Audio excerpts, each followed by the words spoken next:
Graph बनाने के लिए आपको किसी आर्टिस्ट होने की जरूरत नहीं है, आप मैथमेटिशियन भी हो तब भी चलेगा। और अगर मैथमेटिशियन नहीं भी हो, सिर्फ एक स्टूडेंट हो जिसको सिर्फ पढ़ना है, तो इतना डिफिकल्ट भी नहीं होता ग्राफ बनाना जितना आप लोग उसको बना देते हो। सो आज ग्राफ बनाना सीखेंगे कि किस तरीके से आप वेरियस टाइप के ग्राफ्स को आइडेंटिफाई करते हो, उन ग्राफ्स का नाम क्या होता है, और कुछ क्वेश्चंस करेंगे एक्सरसाइज 9.3 के, जिससे इस चैप्टर को खत्म करने की तरफ हम बढ़ेंगे। हाँ, इसमें एक्सरसाइज 4 भी है, लेकिन वो आपके कोर्स में नहीं है, तो उसकी आपको टेंशन नहीं लेनी। बढ़ते हैं हम सीधा डायरेक्टली ग्राफ बनाने पे। अब देखो ग्राफ क्या होता है। ग्राफ एक कलेक्शन ऑफ पॉइंट्स होता है। जितने भी आप ग्राफ बनाते हो, जैसे मान लीजिए आपने लिखा कि y is equals to 2x, तो इसमें होता यह है कि आपने अगर x को 1 रखा, y आपको 2 मिल जाएगा, x को अगर 2 रखा, y 4 मिल जाएगा, मतलब y x का डबल है। यही बात कर रहे हो ना आप।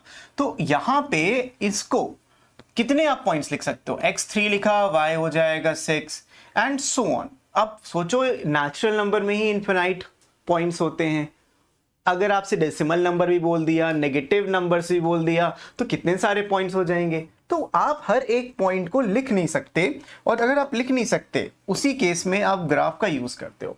ग्राफ बनाने के लिए आपको एक ऐसे परपेंडिकुलर और एक हॉरिजॉन्टल लाइन की जरूरत पड़ती है, जिसमें ये हॉरिजॉन्टल वाली लाइन एक्स एक्सिस कहलाती है और ये वाला आपका एक्स डैश कहलाता है, मतलब negative side of the x axis.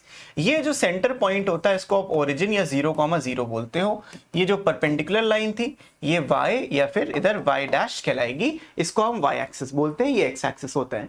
अब जो पॉइंट्स मैंने आपको लिख के दिखाए 1,2, 2,4, ये कैसे दिखेंगे।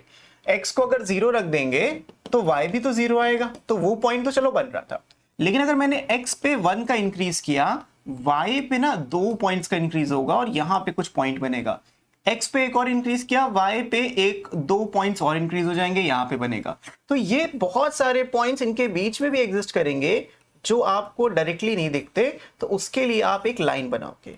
अब ये जो इतने इन्फिनाइट पॉइंट्स को कनेक्ट करते हुए लाइन बनती है, इसी लाइन को आप ग्राफ कहते हो। ये बहुत ही सिंपल सा मैंने एक एग्जांपल लिया लाइन का, बट कई टाइप के आपके पास ग्राफ एग्जिस्ट करते हैं। लेकिन ग्राफ को आपको बस इतना समझना है, विजुअल वे होता है क्वेश्चंस को सॉल्व करने का।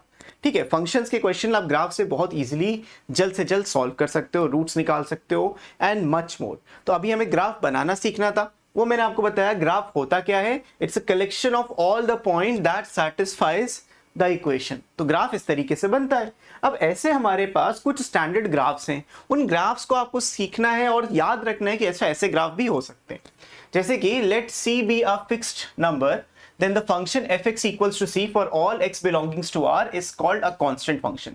इसका कहने का मतलब ये था, अगर आपने f में 1 डाला तब भी आपको c मिल रहा है, f में आपने 2 डाला तब भी आपको c मिल रहा है, f में 2.89 कुछ भी डाल दिया तब भी आपको c मिल रहा है। मतलब for any value of input, जो भी तुम दे रहे हो x की वैल्यू, आपको आउटपुट सेम मिल रहा है, कांस्टेंट मिल रहा है, इसीलिए इस फंक्शन को हम कांस्टेंट फंक्शन बोलते हैं। यहाँ पे जो ग्राफ बना हुआ है, ये ग्राफ आपका y इक्वल्स टू 3 का है, तो y इक्वल्स टू 3 बोलो या fx इक्वल्स टू 3 बोलो, ये उसका ग्राफ बना है कि आप इनपुट यहाँ कुछ भी ले लो, आउटपुट में आपको 3 ही मिलना है। तो ये ग्राफ ये चीज बता रहा है। इसका डोमेन सारे के सारे रियल नंबर है और रेंज खाली एक वैल्यू है जो आउटपुट तुम्हारा आ रहा है, विच इज c। इस केस में 3 था।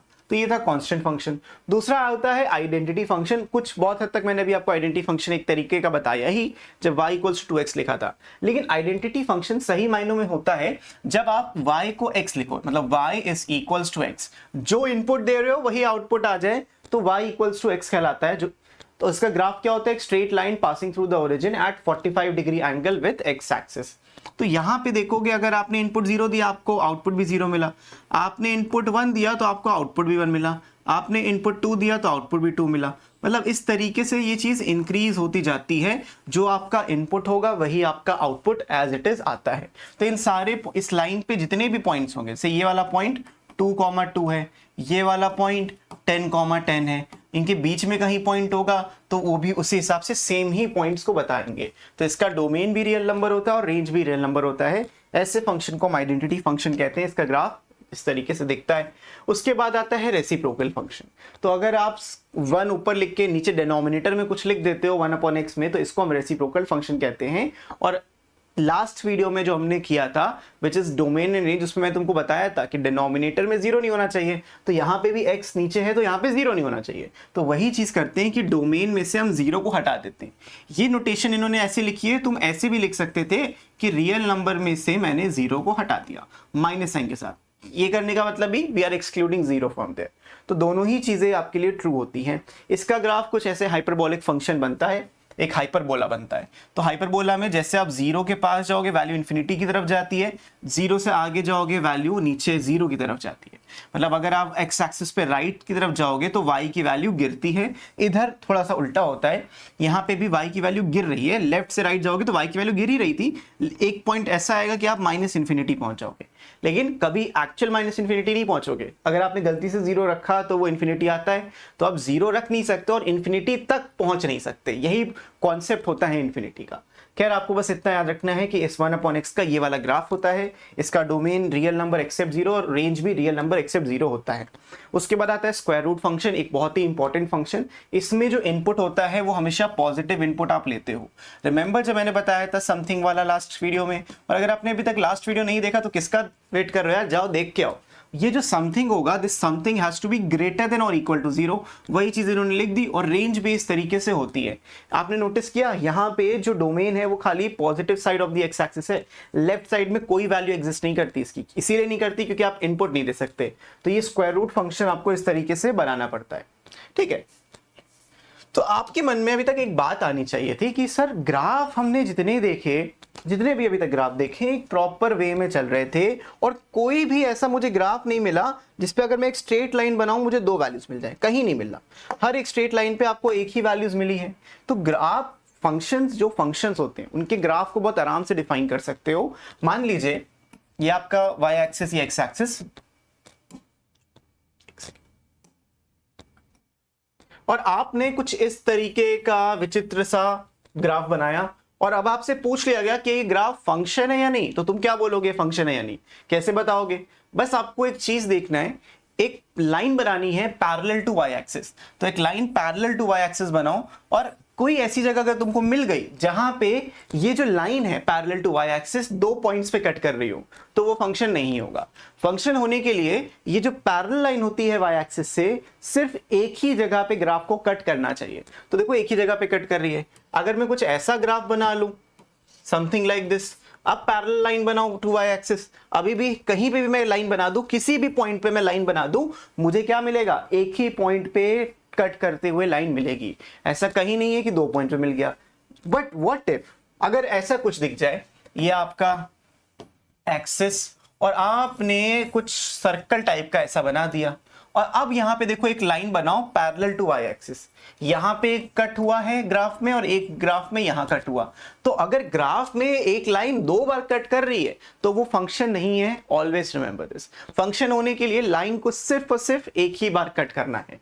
और अगर ऐसा भी कोई ग्राफ बनता, मानो समथिंग लाइक दिस, अभी भी यहाँ पे देखो 2 पॉइंट पे कट कर रही है line parallel to Y axis. तो अगर आपके पास एमसीक्यू में कभी भी ऐसा क्वेश्चन आता है कि identify which of the following graphs is a function, तो आपको उन ग्राफ्स को देखना है जो सिर्फ एक ही जगह पे कट कर रहे हो। कौन का क्या एक जगह कट कर रहा हो, line parallel to Y axis, graph को एक ही जगह पे कट करनी चाहिए। 2 या उससे ज्यादा कट कर रही होगी तो वो फंक्शन नहीं कहलाएगा। जैसे this is not a function, this is not a function, these 2 are functions, ठीक है। क्योंकि जो भी आपने ग्राफ बनाया और एक लाइन बनाई पैरेलल टू वाई एक्सिस, तो एक ही जगह कट कर रही थी। तो ग्राफ से पता करना कि वो ग्राफ फंक्शन का है या नहीं, ये एक अच्छा तरीका बन जाता है। उसके बाद आता है पॉलिनोमियल फंक्शन। कहने का मतलब ये है x की वेरियस पावर में जितने भी आपके फंक्शंस बनते हैं उनको हम पॉलिनोमियल फंक्शन बोलते हैं। अगर यहाँ पे आपका जो n है 1 है तो लीनियर फंक्शन हो जाएगा, n 2 है तो क्वाड्रेटिक फंक्शन हो जाएगा, n अगर 0 है तो एक कांस्टेंट फंक्शन हो जाएगा, एंड सो ऑन। इसका डोमेन रियल नंबर होता है। और always remember, highest power determine करती है उसका ऑर्डर। जितनी पावर होगी n की, मतलब जितनी x की पावर होगी, मैंने लिखा मानो x स्क्वायर माइनस 1, तो इसके 2 रूट्स होंगे। x माइनस 1 इसका एक ही रूट होगा। रूट का मतलब क्या होता है, ग्राफ x एक्सिस को जहां कट करता है उस पॉइंट को आप रूट कहते हो। सिंपल सा कॉन्सेप्ट है, ग्राफ एक्स एक्सिस को जहां कट करता है उसको रूट कहते हो। फिर आता है रैशनल फंक्शन। रैशनल फंक्शन वो होता है जब आप समथिंग अपॉन समथिंग लिखते हो। इसका डोमेन निकालना भी मैंने आपको सिखाया था, जो भी डिनोमिनेटर में चीज होगी that should not be equal to 0। इसको फिर मैंने फैक्टराइज किया था x - 2x + 2 में। This should not be equals to 0, so x should not be equals to 2 and -2। वही चीज इन्होंने भी ऐसे लिखी हुई है, आपको भी लिखना सिखाया था पिछले वीडियो में, नहीं देखा तो मैं फिर बोल रहा हूँ, जाके पहले उसको देख के आओ। तो आपने क्या देखा, एक फंक्शन जब gx/hx के फॉर्म में लिखा जाता है सच दैट जो आपका डिनोमिनेटर में चीज है या फंक्शन है वो 0 नहीं होना चाहिए, तो उस ओवरऑल सिनेरियो को हम यहाँ पे रैशनल फंक्शन कहते हैं। और आपको ओवरऑल इस तरीके से ग्राफ मिलता है। इस ग्राफ का शेप डिपेंड करता है x की हाईएस्ट पावर पे। जैसे यहाँ पे x की पावर 3 थी तो उसका शेप भी x की पावर 3 के हिसाब से ही बनेगा, ठीक है। तो ये हो गया आपका रैशनल फंक्शन। फिर आता है अलजेब्रिक फंक्शन। अलजेब्रिक फंक्शन जितने भी आपने पॉलिनोमियल रैशनल फंक्शंस देखे उन सबको मिला जुला के आप लिखोगे तो वो अलजेब्रिक फंक्शंस कहलाते हैं, not a big deal, you can leave it. फिर आता है मॉडुलस फंक्शन और ये बहुत इंपॉर्टेंट फंक्शन होता है। इसके बारे में हमने पिछले वीडियो में बात जरूर करी थी, आज डिटेल में करते हैं ग्राफ में। तो आप इसका ग्राफ देख रहे हो कैसे बन रहा है, एक वी शेप का बन रहा है। लेकिन अगर ये मॉड ना लगा होता, ये -x ना होता, ये एक आइडेंटिटी फंक्शन ही तो था जो सीधा निकल जाता।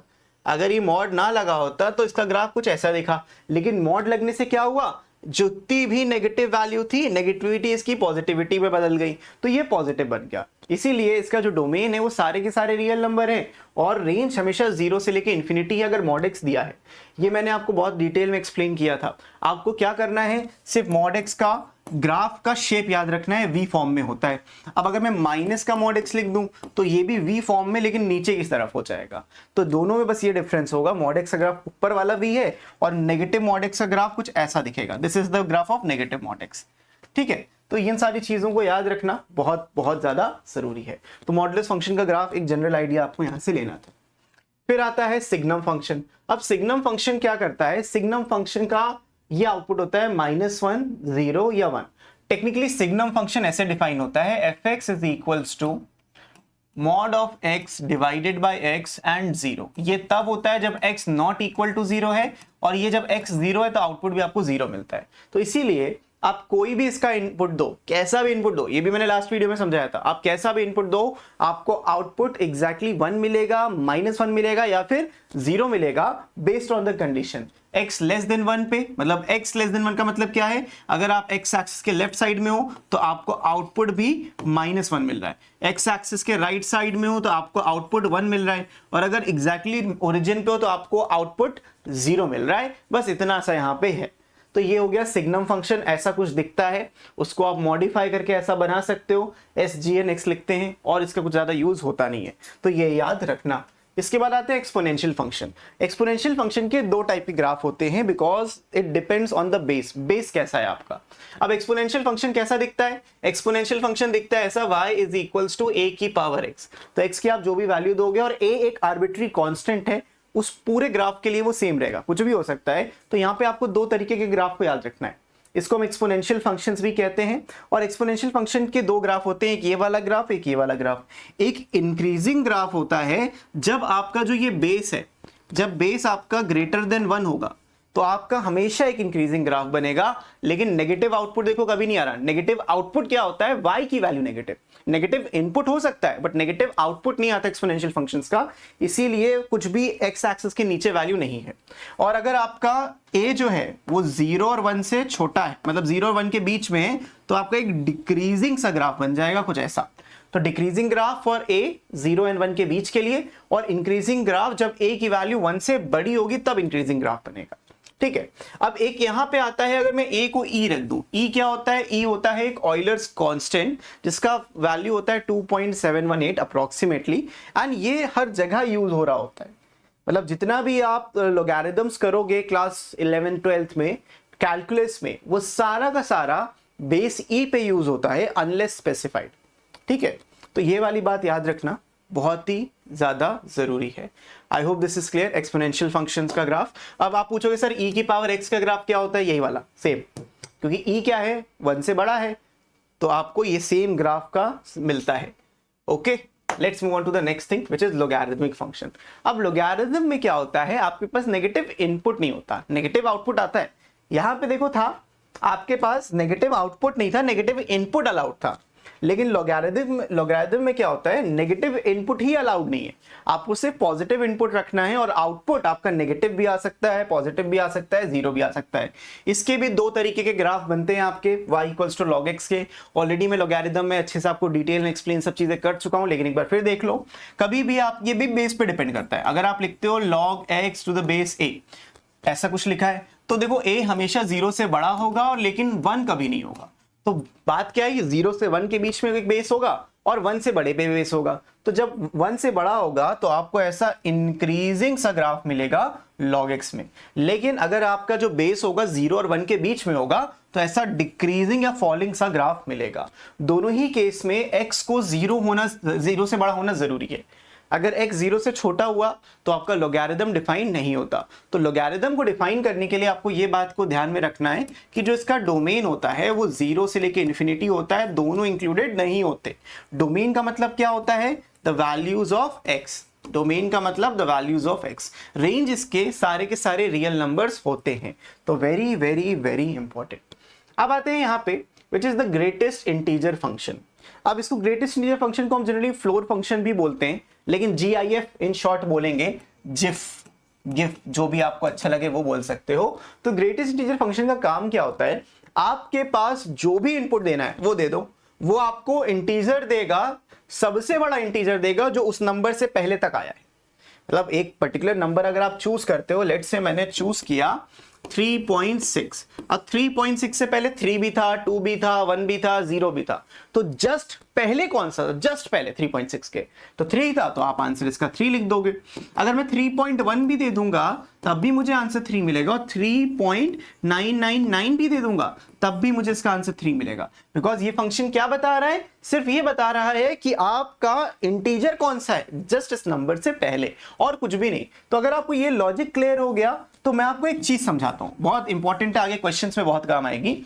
अगर आपसे बोला गया है ग्रेटेस्ट इंटीजर ऑफ x, तो ये जो x होगा वो होगा क्या, सिंपल सा कॉन्सेप्ट, ये जो आउटपुट आएगा आपका, जो आपका आउटपुट आएगा वो क्या होगा, integer just before this x, integer just before this x। Clear? इसको आप दो टुकड़ों में बांट सकते हो। आप बोल सकते हो एक x जो आपका रियल नंबर है minus the fractional part of x। अगर मैं ऐसे करली ब्रैकेट में लगाता हूं तो ये फ्रैक्शनल पार्ट का बन जाता है।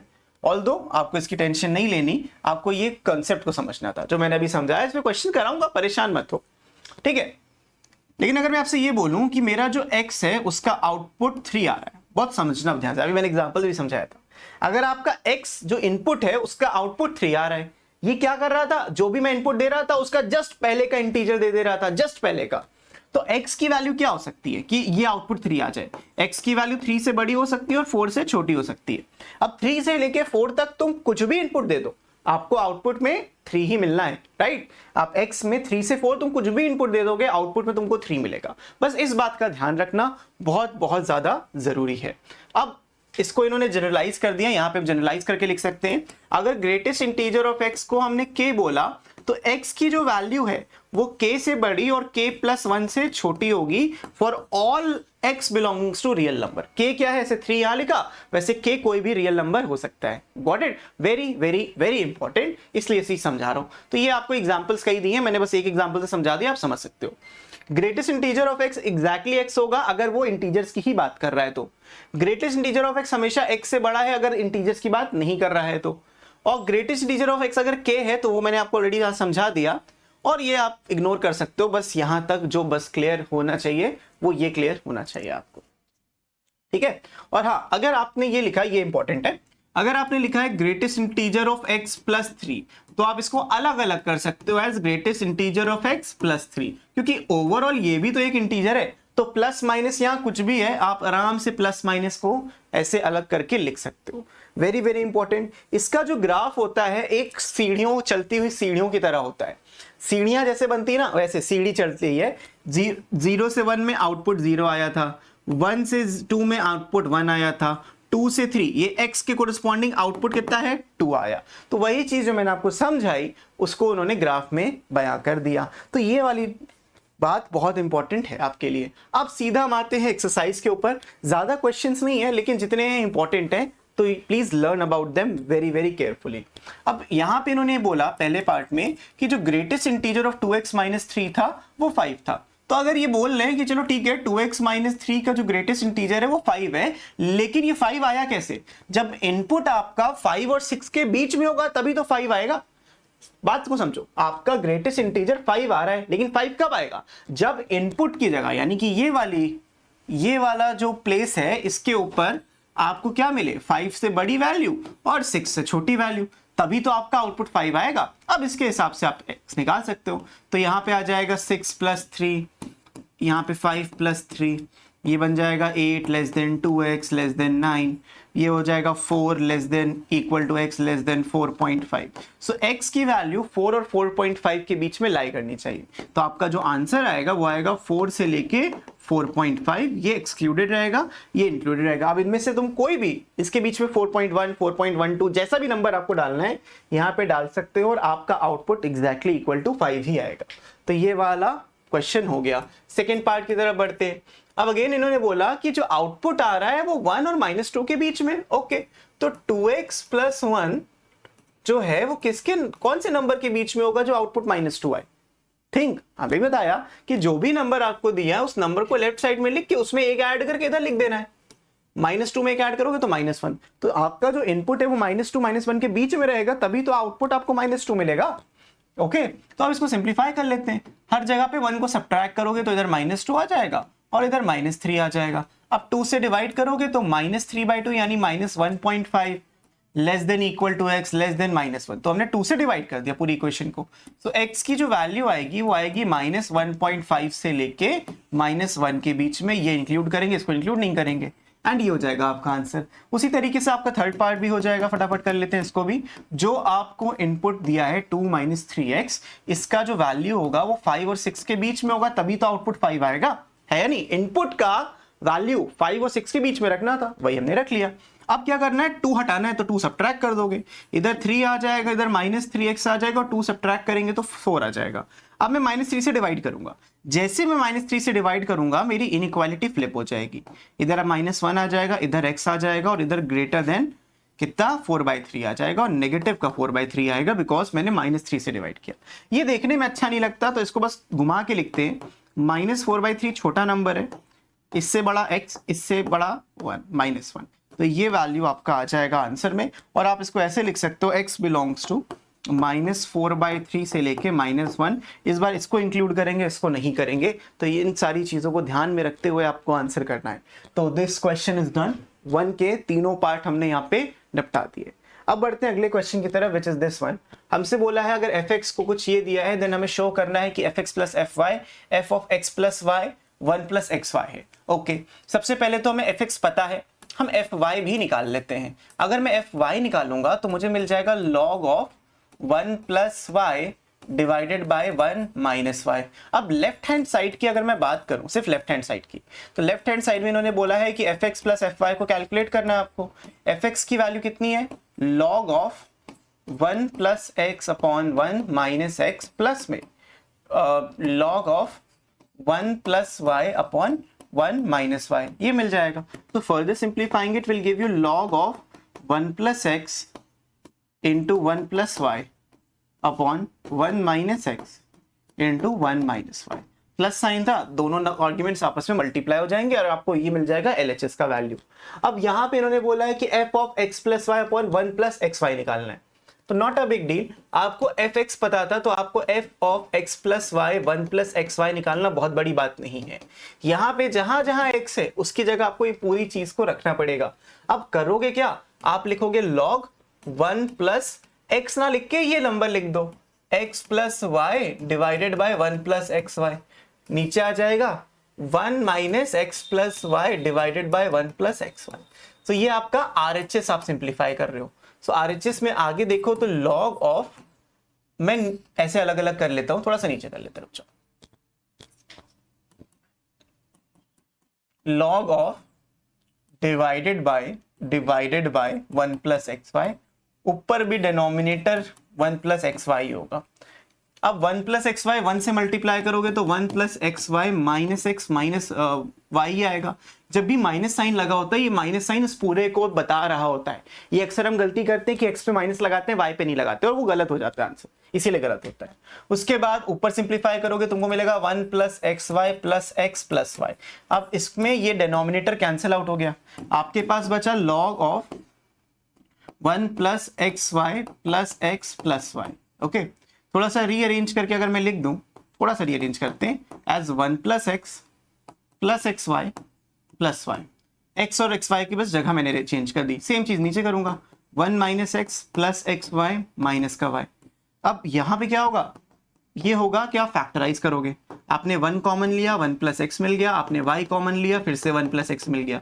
नीचे क्या किया, नीचे भी यही काम किया, आपने 1 कॉमन लिया, 1 माइनस एक्स मिल गया, आपने प्लस ओके अगर आपने प्लस y कॉमन लिया तब भी आपको 1 माइनस y कॉमन लोगे तो x माइनस 1 मिल जाएगा। ओके, तो हम यहाँ पे माइनस y कॉमन लेंगे, हम माइनस y को कॉमन लेंगे, उससे क्या होगा, इधर आएगा माइनस एक्स और इधर प्लस 1, तो 1 माइनस एक्स मिल जाएगा। तो माइनस वाई कॉमन लेने से ये फायदा हुआ। अब आपका फाइनल क्या आएगा, लॉग ऑफ 1 प्लस एक्स दोनों में था तो आपने 1 प्लस एक्स लिख दिया, फिर 1 यहां से प्लस वाई यहां से, डिनोमिनेटर में 1 माइनस एक्स कॉमन था और 1 माइनस वाई आ जाएगा। अब ये सेम चीज आपको एलएचएस में दी गई है, इसीलिए आप बोल सकते हो हेंस प्रूफ। तो प्रूफ करना था, ये थोड़े बहुत स्टेप्स थे, इंपॉर्टेंट क्वेश्चन है, कर लो, जरूरी है, अलजेब्रा आना बहुत ज्यादा जरूरी है आपके लिए।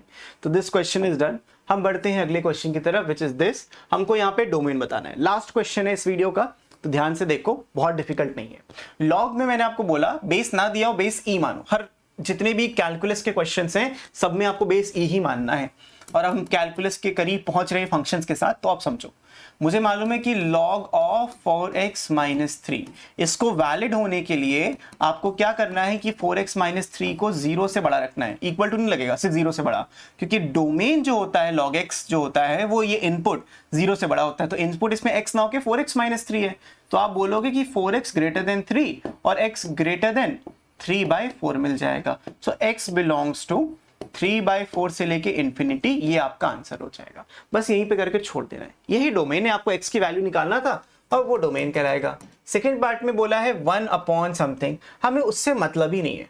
अब बस यहाँ पे जो नीचे है, नीचे वाली चीज को समझो कि आपका 9 माइनस एक्स स्क्वायर जो है that should be greater then 0। उससे ये होगा कि लॉगरिथम डिफाइन होगा। लेकिन एक बात और, डिनोमिनेटर में 0 नहीं आना चाहिए। अब डिनोमिनेटर में 0 ना आए उसके लिए क्या करोगे, एंड, साथ साथ एंड लगाओ, एंड जो भी आपका log of 9 minus x square है this should not be equals to 0। अब मैं यहाँ पे दोनों साथ साथ सिंप्लीफाई करूंगा, पहले इसको राइट वाले को करता हूं। अब यहाँ से log हटाओगे तुमको मिलेगा 9 minus x square should not be equals to 1। किसी भी नंबर की पावर 0 कर दोगे तो 1 आता है, ये वाला स्टेप बच्चे जनरली भूल जाते हैं, तो इसीलिए मैं इसको पहले कर रहा हूं। अब एक्स स्क्वायर को इधर भेजो, 1 को इधर भेजो, so x square should not be equals to 8 और x should not be equals to plus minus square root of 8 और 2 रूट 2 नहीं होना चाहिए। x की जो वैल्यू है वो 2 रूट 2 नहीं होनी चाहिए, बाकी सब चलेगा, एवरीथिंग इज फाइन। यहां पे देखोगे तो मैं माइनस साइन अगर कॉमन ले लूं, minus x square minus 9 greater than 0 है, और इस माइनस साइन को हटा दूं तो मुझे मिलेगा x minus 3 x plus 3 less than 0। ये लेस देन 0 क्यों हुआ, क्योंकि नेगेटिव साइन से मैंने मल्टीप्लाई कर दिया। अब नंबर लाइन बनाएंगे आप, इधर माइनस इंफिनिटी इधर प्लस इंफिनिटी, आपको मिलेगा इधर माइनस 3 इधर मिलेगा प्लस 3, फिर वही वेवी का रूल, प्लस माइनस प्लस। अगर ये x के कोफिशिएंट पॉजिटिव है तो आप डायरेक्टली इस चीज को यहाँ पे प्रोसीड कर सकते हो। तो यहां से x की जो वैल्यू है वो मिल जाएगी -3 से लेके 3, इसको आप यूनियन करोगे। लेकिन इसको समझो कि जो 2 रूट 2 है वो भी कहीं यहीं बीच में लाई करता है, तो अगर 2 रूट 2 प्लस माइनस वाले लाई करते हैं बीच में, so what you need to do is आप इससे सब्ट्रैक्ट करोगे, माइनस साइन लगाओगे और यहां लिख दोगे कि 2 रूट 2 कॉमा -2 रूट 2। ये वैल्यूज पॉसिबल नहीं है। -3 से 3 में सारी वैल्यूज पॉसिबल हैं, लेकिन 2 रूट 2 और -2 रूट 2 नहीं होना चाहिए, क्योंकि यही बीच में आ रहा था ना 2 रूट 2 -2 रूट 2, और वो पॉसिबल नहीं था, क्योंकि जैसे आपने 2 रूट 2 रखा आपको मिल जाएगा 9 माइनस 8, और 9 माइनस 8 होता है 1, तो log 1 कितना होता है 0, और log 1 0 हम रख नहीं सकते डिनोमिनेटर में। ये चीज यहां चेक नहीं करी क्योंकि न्यूमरेटर में log था, तो ये तभी चेक करना है जब डिनोमिनेटर में लॉग हो, वरना नहीं करना। तो इसी के साथ हमने फंक्शंस का जो चैप्टर है वो भी कंप्लीट कर लिया और कैलकुलस की तरफ एक स्टेप बढ़ा दिया है। नेक्स्ट वीडियो से हम शुरू करने वाले हैं लिमिट्स, तो उसके ऊपर भाई अगर अभी तक आपने सब्सक्राइब नहीं किया है तो कर लो, और ये वाला आपको पूरा सोल्यूशन, ये सारे ग्राफ चाहिए तो डिस्क्रिप्शन में पहली लिंक पे जाइए, आप ऐप डाउनलोड करिए, फ्री मटेरियल के अंदर आपको सब कुछ मिल जाएगा। सो भाई इस वीडियो के लिए इतना ही, मैं मिलता हूं आपसे नेक्स्ट वीडियो में, तब तक के लिए keep practising, keep learning, take care and bye bye.